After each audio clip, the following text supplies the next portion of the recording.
Hello everyone, আসসালামু আলাইকুম। আশা করছি সকলে অনেক অনেক বেশি ভালো আছেন। আমিও ভালো আছি আলহামদুলিল্লাহ। আবারও ফিরে এসেছি আপনাদের মাঝে নতুন একটি রেসিপি নিয়ে। আমার আজকের রেসিপিটি হচ্ছে মলা মাছের মাথা দিয়ে ভর্তা তৈরি করা। আমি জানি না আপনারা কেউ কখনো এই মলা মাছের মাথা দিয়ে ভর্তা তৈরি করেছেন কিনা, তবে আমি কয়েকবার তৈরি করেছি, আমার কাছে ভীষণ ভালো লেগেছে। আশা করছি আপনাদের কাছেও ভালো লাগবে। তো চলুন রেসিপিটি শুরু করি, ইনশাল্লাহ ভালো লাগবে।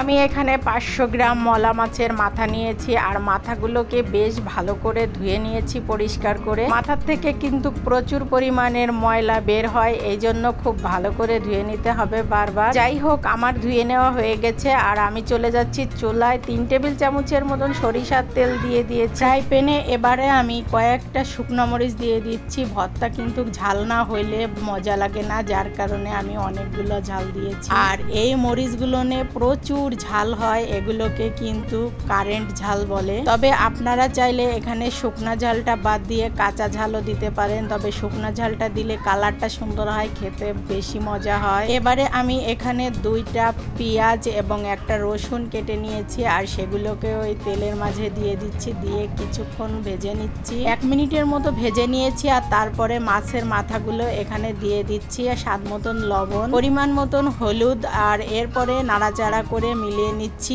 এই ভর্তাটাই কিন্তু বেশি উপকরণ লাগে না, অল্প উপকরণেই তৈরি করে নেওয়া যায়। চুলার জালটা মিডিয়াম আঁচে রেখে আমি খুব ভালো করে নাড়াচাড়া করে নিচ্ছি। আর এবারে একটু সাইড করে নিয়ে এখানে কিছু কালো জিরা দিয়ে দিচ্ছি, তবে খুবই অল্প দিতে হবে। কালো জিরাটা দিলে খুব সুন্দর একটা ফ্লেভার আসবে। আর আমার কিন্তু মোটামুটি ভেজে নেওয়া হয়ে গেছে, খুব সুন্দর একটা কালারও চলে এসেছে। এখন আমি একটা ছোট ব্লেন্ডার জার নিয়েছি, এর মাঝে সবগুলো ঢেলে দিচ্ছি। তবে আপনারা চাইলে পাটার সাহায্যেও বেটে নিতে পারেন। তো আমার ব্লেন্ড করে নেওয়া হয়ে গেছে, আর দেখে বোঝা যাচ্ছে কতটা সুন্দর হয়েছে। এখন আমি এখান থেকে ছোট ছোট গোল আকার করে নিব, ঠিক এইভাবে হাতের সাহায্যে, হাতের আঙ্গুল দিয়েই চেপে চেপে গোল আকার শেপ করে নেওয়া যাচ্ছে। আমি কিন্তু ঠিক এইভাবেই করে নিয়েছি। তো আমার মোট 6টা হয়েছে, আর এভাবেই তৈরি করে নিয়েছি মলা মাছের মাথা দিয়ে ভর্তা।